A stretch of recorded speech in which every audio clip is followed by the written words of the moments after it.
ആലപ്പുഴ കാർത്തികപ്പള്ളിയിൽ ജനങ്ങളെ സംഘടിപ്പിച്ച് CPM ഇറങ്ങി. ഭാഗികമായി തകർന്ന കെട്ടിടത്തിൽ നിന്നും സ്കൂൾ സംവിധാനം പുതിയ കെട്ടിടത്തിലേക്ക് മാറ്റിയത് മണിക്കൂറുകൾക്കുള്ളിൽ.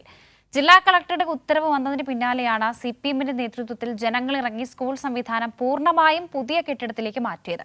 ശക്തമായ മഴയെ തുടർന്ന് കെട്ടിടത്തിന്റെ ഒരു ഭാഗം തകർന്നപ്പോൾ സമരം ചെയ്യാനെത്തിയ BJPയും കോൺഗ്രസും ഈ ജനകീയ പ്രവർത്തനത്തിൽ പങ്കെടുത്തില്ല എന്നതും ശ്രദ്ധേയമാണ്.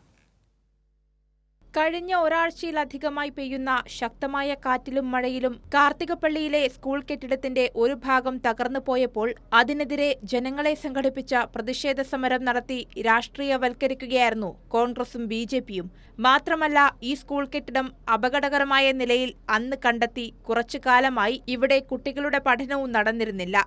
ഇതൊക്കെ എല്ലാവർക്കും ബോധ്യമായിട്ടും കോൺഗ്രസ് ഭരിക്കുന്ന പഞ്ചായത്തിൽ സ്ഥിതി ചെയ്യുന്ന ഈ സർക്കാർ സ്കൂളിനെതിരെ സമരം ചെയ്യാനാണ് കോൺഗ്രസും BJPയും ശ്രമിച്ചത്. തൊട്ടു സമീപത്ത് തന്നെ കിഫ്ബി ഫണ്ട് ഉപയോഗിച്ച് നിർമ്മിച്ച ബഹുനില കെട്ടിടത്തിലേക്ക് സ്കൂൾ മാറ്റാതിരുന്നത് ഇവിടെ വൈദ്യുതി ബന്ധം ഇല്ലാതിരുന്നതുകൊണ്ടാണ്. ഈ കെട്ടിടം പണി തീർന്നപ്പോൾ അതിന് ഫിറ്റ്നസ് വാങ്ങിക്കൊടുക്കാനുള്ള താല്പര്യം ചിങ്കോലി പഞ്ചായത്തും അതേപോലെ തന്നെ ജില്ലാ പഞ്ചായത്ത് മെമ്പറും MLAയും കാണിച്ചിരുന്നെങ്കിൽ നമുക്ക് ഇന്ന് ഇപ്പം തിരക്കിട്ട് ഈ ക്ലാസ് അറേഞ്ച് ചെയ്യേണ്ടി വരത്തില്ല. താൽക്കാലിക ഫിറ്റ്നസ് കിട്ടിയിരുന്നെങ്കിൽ ഈ കെട്ടിടം പഴയ കെട്ടിടം എപ്പോഴേ പൊളിച്ചു മാറ്റാൻ കഴിയുമായിരുന്നു.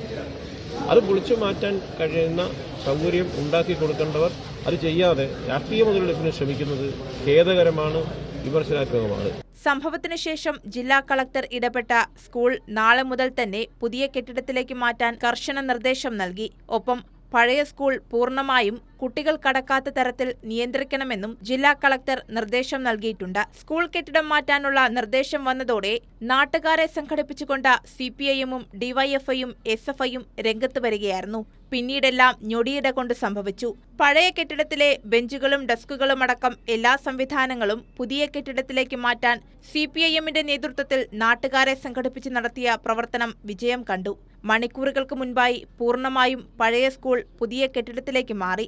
അങ്ങനെ വീണ്ടും നാടിനും നാട്ടുകാർക്കും മാതൃകയാവുകയാണ് CPIയുംും DYFIയും SFIയും. എന്നാൽ കെട്ടിടം തകർന്നു വീണപ്പോൾ സംഘർഷമുണ്ടാക്കാനും സമരം ചെയ്യാനുമെത്തിയ കോൺഗ്രസിനെയും BJPയെയും പുതിയ കെട്ടിടത്തിലേക്ക് സ്കൂൾ സംവിധാനം മാറ്റുന്ന ജനകീയ പ്രവർത്തനങ്ങളിൽ ഒന്നും കണ്ടില്ല. അത് തന്നെയാണ് ഇന്ന് കേരളം കാണുന്നത്. ദുരന്തങ്ങളും അപകടങ്ങളും ഉണ്ടാകുമ്പോൾ രാഷ്ട്രീയ മുതലെടുപ്പുകൾക്കായി മാത്രം എത്തുന്ന ചില രാഷ്ട്രീയ നേതാക്കളെയും പ്രവർത്തകരെയും ഇത്തരം ജനകീയ പ്രവർത്തനങ്ങളിൽ ഒന്നും കാണാറുമില്ല. കൈരളി ന്യൂസ്, ആലപ്പുഴ.